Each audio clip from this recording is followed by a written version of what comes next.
Can you talk about your personal background? How did you get involved in the psychedelic field?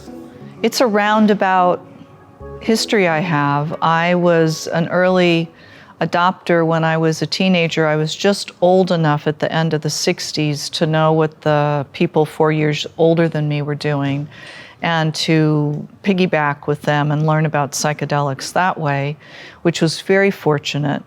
And I was also tending toward meditation at that age, and primarily from a Vedanta point of view, a bit from Buddhism, which I explored more when I was in college. So I had the dynamic of doing both meditation and psychedelics when I was young.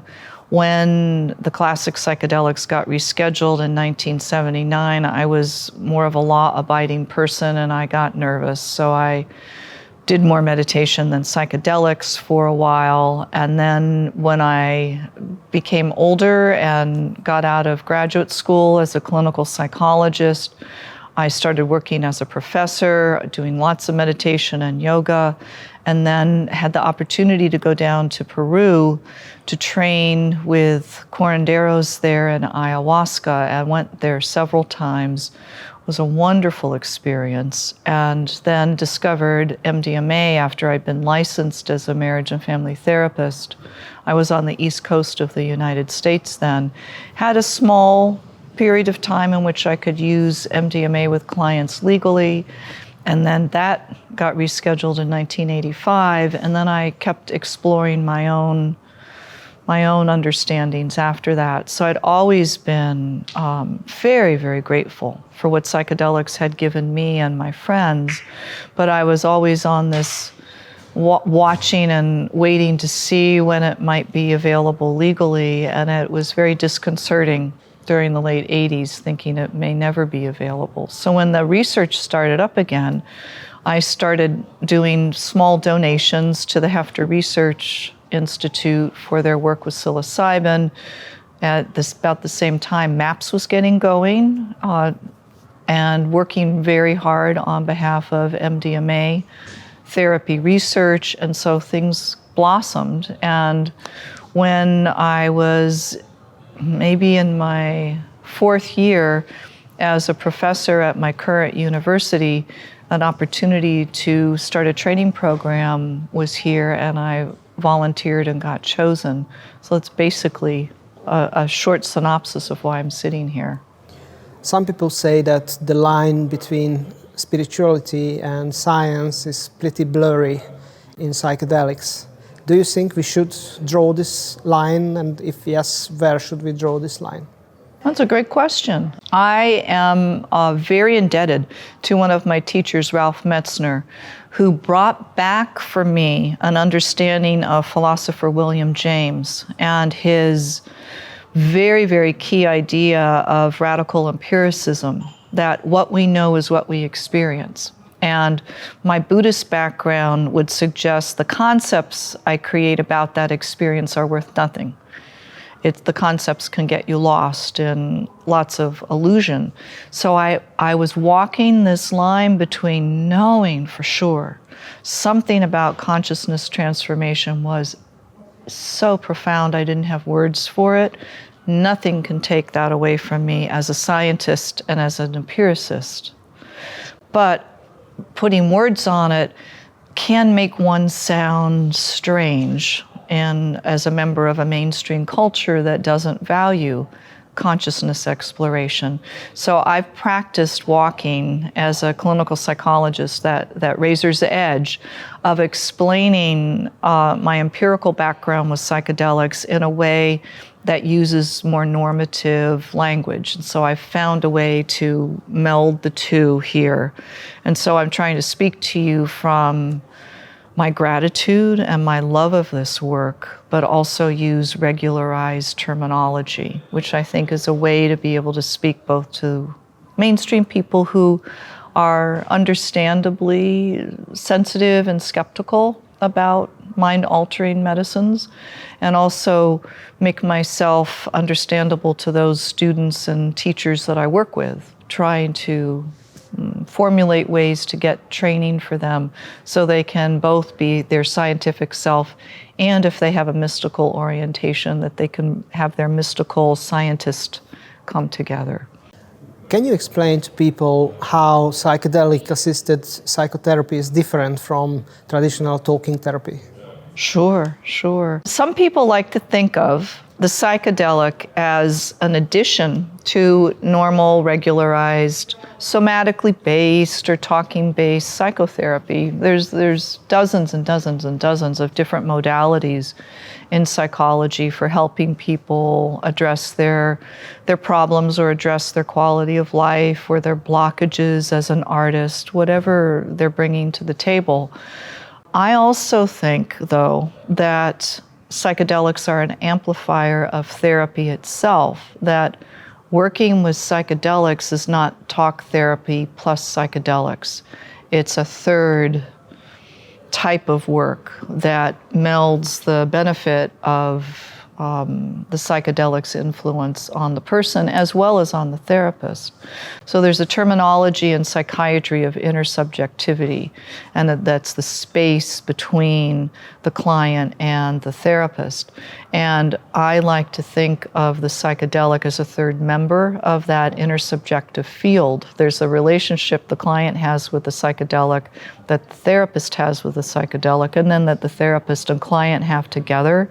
And that's a different way of working than just with regular psychotherapy. So what we train in this program, and I think in most programs on psychedelics, is that you are, as the therapist, supporting the work of the person who is using the psychedelic. You're not showing them the way, you're not directing them, you're not using a very rigid model. That's what's typical right now. But there is a burgeoning interest, and as well there should be, in something called psycholytic psychotherapy, which is lower dose. You can be talking with one another. The person is opening up into affect and cognitions that they wouldn't usually. And it opens people up to being able to scrutinize and feel material in themselves and talk about it at the same time. And that is more directive. So the therapist would have a certain mentality, maybe it's Gestalt or psychoanalytic or internal family systems, where they have a bit of an agenda, where they're nudging the person a certain direction at low dose. At high dose, I believe it's better to do as I was saying earlier, where you're supporting the person and their relationship with the psychedelic at high dose. And there's no agenda there, because really the psychedelic experience is the agenda. You founded the first training program for therapists in psychedelic-assisted therapy. Can you talk about this program? What does it include? Who are the trainers? Sure. Well, I think you could say more correctly that I founded the first one affiliated with a university on the planet. However, for millennia, there were training programs that shamans have done with people in their communities, looking for folks who had the healing capacity in their community, who would replace or augment or support or be an apprentice to the person doing it in that community. And in Switzerland, there was a SAPT group that has been operating a training program for psychoanalysts primarily, and then opening it up to other therapists, as you no doubt know. SAPT is well known here in the European region. So I'm standing on the shoulders of all those folks with much gratitude, but it was a definite step to take as a university for us to say, this is something we validate as a certificate program, which needed to be, according to the Department of Education in the United States, at least 100 hours of postgraduate work. They had to be able to have work afterwards of some sort, if not exactly what we were training for, something affiliated to it, which was true even back in 2016. And we utilized more research-based, the model of what the research design was showing in terms of double-blind randomized controlled studies, and we brought in indigenous ways of knowing and doing the work, some of which does not meld well together because it comes from different cosmologies. And we found, interestingly, that a lot of the medical professionals really appreciated the research design because they hadn't been exposed to it, nor had they learned the pharmacology of psychedelics in nursing school or medical school. The therapists really appreciated learning about the indigenous ways of knowing and got rather intimidated by needing to learn about research design because that wasn't part of their social work or physical therapist training. So we were a pastiche of many different ways of doing the work, knowing we were helping prescribers learn how to do this, therapists how to do this. We have clergy people who have been in our program from the very beginning, who have at least a master's degree, chaplains and clergy folks. And everyone gets to cherry pick what's useful for them based on what their life goals are in working with psychedelics. But we really wanted the medical people to know how to do therapy. Even if they weren't going to be doing the therapy, they needed to know how to manage, help, and facilitate those who were doing the therapy. And we needed the therapists to know what contraindications there were for if a person's on a certain medication, why they shouldn't be taking MDMA at that moment. Or perhaps they shouldn't be taking LSD at that moment, and why, and not just rely on the prescriber to tell them what to do. We thought people should be able to cross-train, in other words. And we've been very successful at that, I'm happy to say. 2 years ago at the last conference, we interviewed Peter Gasser from Switzerland, who said that they require future therapists to undergo their own psychedelic treatment before working with their own clients. Do you agree with him? What do you think about that? I am so envious that Peter and his wonderful associates get to do that. That's the gold standard for training. So those training programs that have a research arm and funding for research are able to get protocols that are approved so that their students can be a healthy, normal subject in a phase 1 study and learn to be facilitators for each other under supervision at the same time. It's the model used in psychiatry and in psychology for all kinds of training for clinicians and various modalities.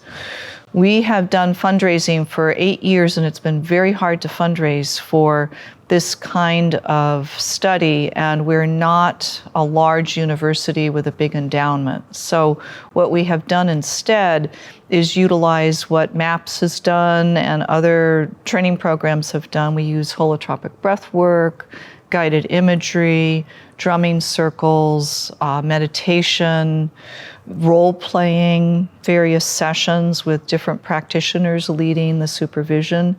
So we have found that to be very, very helpful. And we encourage students to get ketamine training, which is a parallel, it's not a classic psychedelic, but it's a parallel kind of work. So that gives them some better practice. But what we're hoping for in our program is that we'll be able to have most of our students come to Oregon and utilize psilocybin with us under supervision, trading places with one another, one once getting the medicine and the other one sitting, and then vice versa. And that's our workaround, but only because we were able to get our training program approved by the state of Oregon, and Oregon is allowing January 1st for people to come out of state to use the medicine there as a practitioner. So it's a first. So it's a very wonderful, auspicious time for us. So it's not like here in the Netherlands where there's more opportunity for using the truffles for a training program. So I foresee other training programs, or this one, as it develops in 5 or 10 years, being able to use hopefully MDMA and psilocybin, and after that, perhaps LSD or 5-MeO. As we're very hopeful, things will get rescheduled by the EMA and the FDA and elsewhere on the planet. But right now, no, we're using other modalities for people to alter their states. What are the challenges for therapists who are doing psychedelic-assisted treatment? Are there any special skills needed? Is there a special type of person, therapist, required for this job? Gee, there's so many and so few all at the same time. I'm in a wonderful position in that I decided for this program to require people be licensed already. The first year, we had folks who had 1,000 years of field work placement in a clinical setting, And we found we were so overloaded, wonderfully so, with applicants. We were turning people away by the hundreds that we decided to raise our standards, and so we only took people who were licensed. So they already know what they're doing clinically, whatever their specialty might be. And the clergy had already gone through their training, and they had synagogues or congregations they were working with. The challenge was to find a way to have them have an experience of feeling as if they knew what they were doing without having had the experience of the medicine, where they were the clinician or the practitioner for the medicine. So that was the biggest challenge. So people from most training programs that I know of, even if they are able to use one instance of psilocybin, for instance, or one instance of MDMA, they still feel like they don't know what they're doing. So I think for those folks, until they get a clinic or they're in a hospital unit where they can use these medicines with people, they still won't feel like they've got it down. But I just met one of our soon-to-be graduates who sat at the Pathways program yesterday and told me she thought, I thought I didn't know anything, but I understood what they were talking about yesterday. I know more than I think I do. I was so taken with hearing that story from her. And then we talked about how when she starts doing the work, she's going to go back to not feeling like she knows what she's doing, because she'll need the practice. So helping clinicians who know what they're doing in one part of their professional career, the average age of our folks, not average age, but average years of licensing are about 16 years they've been licensed already. So these people come in and learn that, oh, they're back new, they're in kindergarten. And it's not so comfortable for them because they're used to knowing what they're doing. But we try to pick, I think this was your next question, who's the best suited for this? We try to pick people in our interview process and in our application process, those people who appear to be humble, they're willing not to know, they've gone through some life challenges, so they know what suffering is. So we could assume they have more empathy than most people would. We look out for narcissism and ego inflation in people. And we look for people who are kind. And one of our other criteria is, would we feel comfortable being in the room as a participant or a client with this person just now as they are? And so it's very notorious among humans that there are some people who seem to have a natural ability of being affiliatable or accessible to others. And they're warm, they're genuine, they're authentic. They seem transparent. And they are comfortable, they feel safe. Those are the kinds of people we look for. And do they need to have an MD or even an MA or such? No.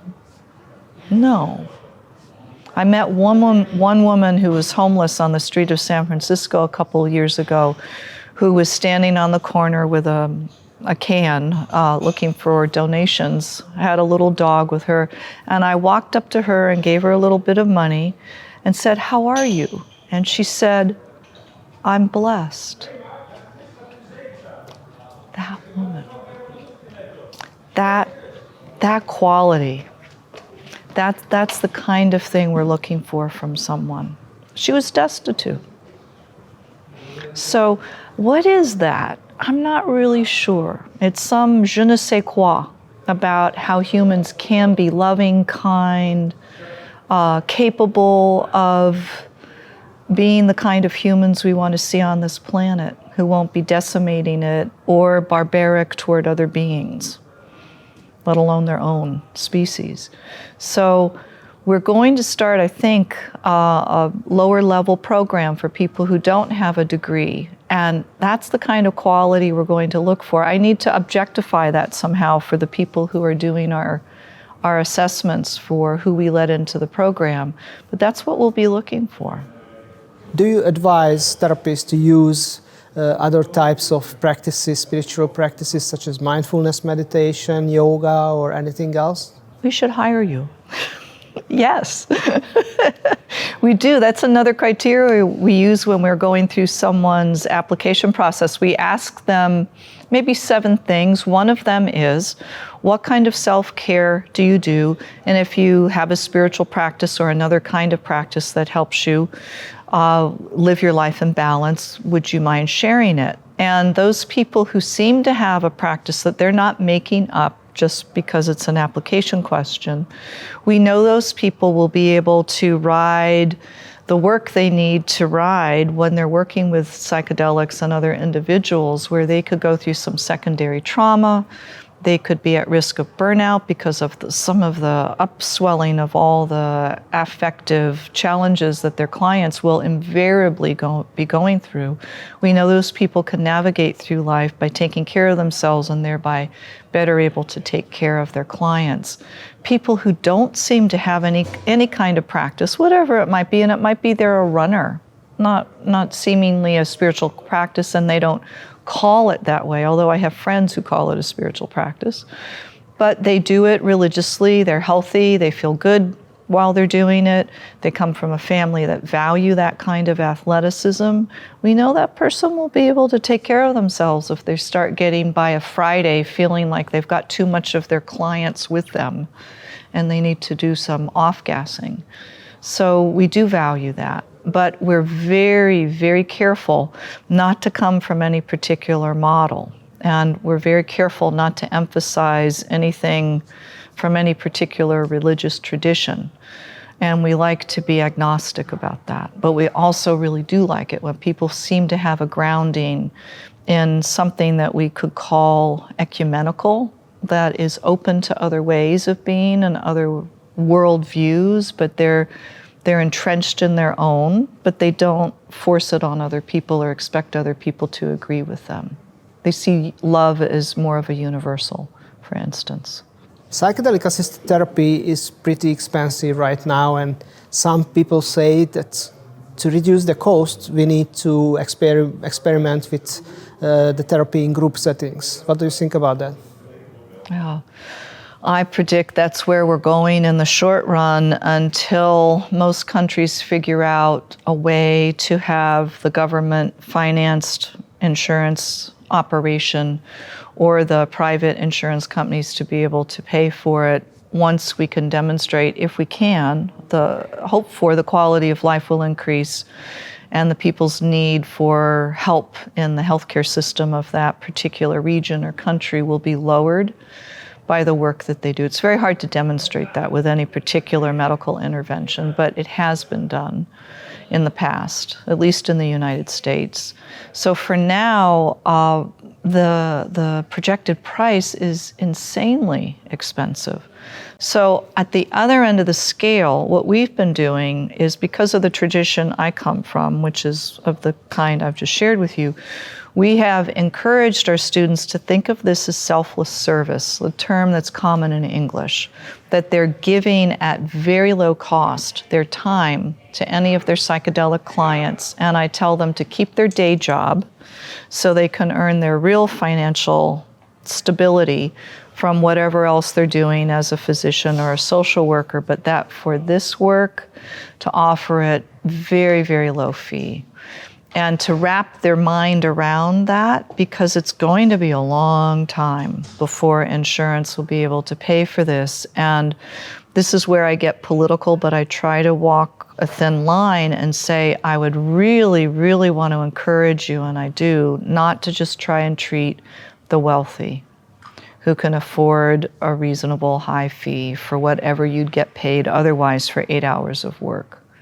Can you see yourself charging for 1 hour the work you will do for 8 hours for this person? And that's a lot of discount. So people react to that mostly kindly. They don't know if they'll actually have to do that, but as these medicines get rescheduled, they will need to make that decision. And it galls me to think I'm training people just to work with the addicted wealthy, the traumatized wealthy, the wealthy going through a divorce. I really would like to see this offered to the people who really need it. Those with dual diagnoses, those without money, those who've been put at economic disadvantage because of sexism and racism, wherever they are. That's my dream. Where is this psychedelic renaissance taking us? How do you see the future of psychedelics? I just got very inspired by Lior downstairs in his discussion about the refraction and the increase of evolution of change, and so things I'm seeing that are not so healthy, in my humble opinion, in the field. I'm trying to stay optimistic about things such as the corporatization of at least it's looking like the effect of capitalism on this field has been much more than most of my colleagues and I would ever have guessed. Should we have been smarter about it? Yes.